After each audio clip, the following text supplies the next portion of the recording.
Bonjour à tous, bienvenue dans votre émission Un jour un patrimoine. Saint-Pierre avant 1902, c'était un petit Paris. Un port marchand international, une capitale économique et culturelle. En témoigne son théâtre dans lequel on retrouvait des décors fastueux. Un tapis rouge, du marbre, des lustres, des tableaux. Allez, je vous emmène le découvrir. On rejoint Robert Regina.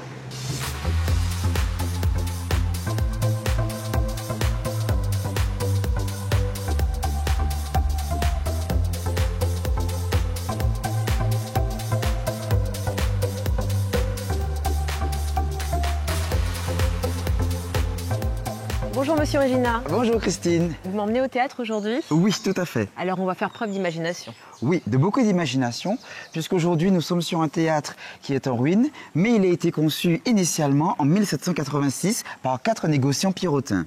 Alors là, je vois qu'il y a une fontaine. Ça veut dire qu'il y avait déjà l'eau courante à cette époque-là, à Saint-Pierre? Tout à fait. Donc à Saint-Pierre, Saint-Pierre est une ville d'avant-garde, puisque donc, nous avons de l'eau en permanence. Et forcément, dans ce théâtre, lieu de faste et de richesse de Saint-Pierre, donc on retrouve forcément une fontaine avec de l'eau. Et puis, bien entendu, donc, dans les maisons les plus fortunées, on retrouve donc de l'eau courante. Nous serons vus de là-haut par les personnes qui arrivent. Et pour couronner le tout, on a une superbe vue sur la mer. Exactement. Et juste derrière nous, donc nous allons nous retourner. Et juste ici, nous avions donc un grand bâtiment. Donc imaginez juste en face de nous un grand bâtiment avec 7 entrées, 8 colonnes qui s'élèvent avec des fenêtres juste en symétrie au-dessus des portes. Et puis donc ce bâtiment donc, est constitué d'un rez-de-chaussée et de 2 étages et demi. Et tout en haut sur le fronton, donc marqué en gros théâtre.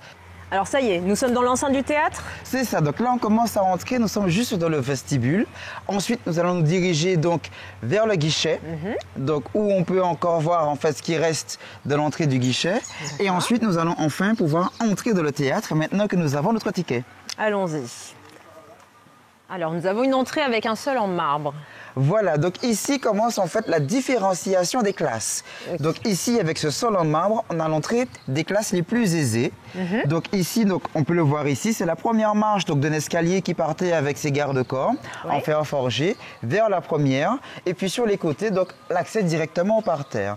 Et sur les côtés, juste ici, nous avons donc avec le sol qui est déjà moins luxueux avec ses dalles en tomate, qui nous donne directement accès à un escalier en colimaçon qui conduit donc au second et au paradis, qu'on appelle également le poulailler.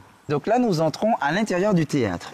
Donc ici, donc, dans tout cet espace que nous voyons, donc nous avons les premiers sièges, mais aussi la fosse de l'orchestre. Alors juste au-dessus, donc nous avons cette cavité qui servait de caisse de résonance à l'orchestre. Mais aussi en fait toutes les autres cavités que nous voyons donc dans la cage, donc en dessous de la scène, mais également dans le mur que nous voyons au fond.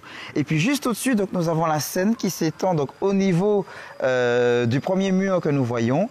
Et donc cette ingénierie permet, malgré la destruction du théâtre, de garder une acoustique que je pense qu'on entend là bien déjà. Le théâtre va être endommagé 2 fois.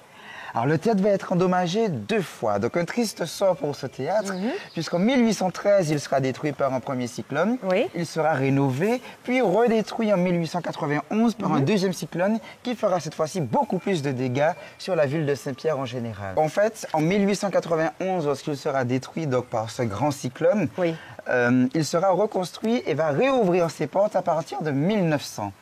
Et donc, pour bien comprendre en fait l'importance de ce théâtre pour la ville de Saint-Pierre, il faut imaginer que dans ce théâtre, nous avons les pièces les plus connues, les ballets, les opéras, qui fonctionnaient le mieux en France. Donc, on y retrouvait des pièces de Molière, des pièces de Beaumarchais. 1900, vous me dites qu'il réouvre au public. Exactement. C'est ça. Et alors, qu'est-ce qui se passe ensuite?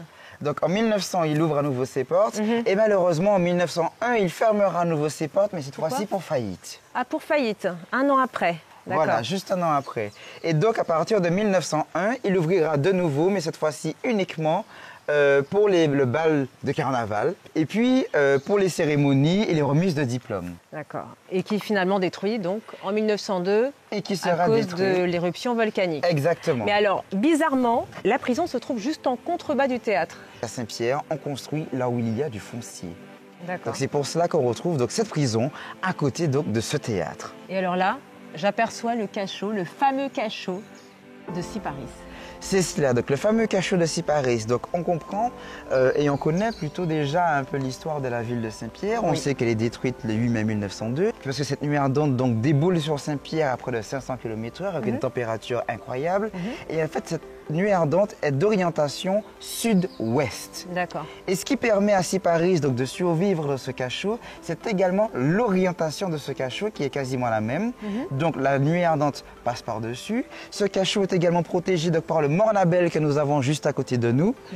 Et puis également, bien entendu, l'épaisseur des murs du cachot qui protège de la chaleur. Donc Cyparis ne doit sa survie qu'à l'orientation de sa cellule en gros. Alors pas qu'à, mais à cela également. Beaucoup partie. Voilà. Le théâtre a été l'un des premiers endroits à avoir été déblayé suite à l'éruption.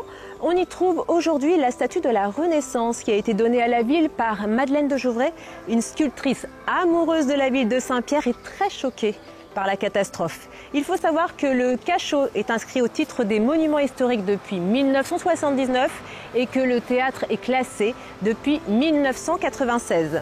Voilà, on se retrouve la semaine prochaine pour un nouveau numéro d'Un jour un patrimoine.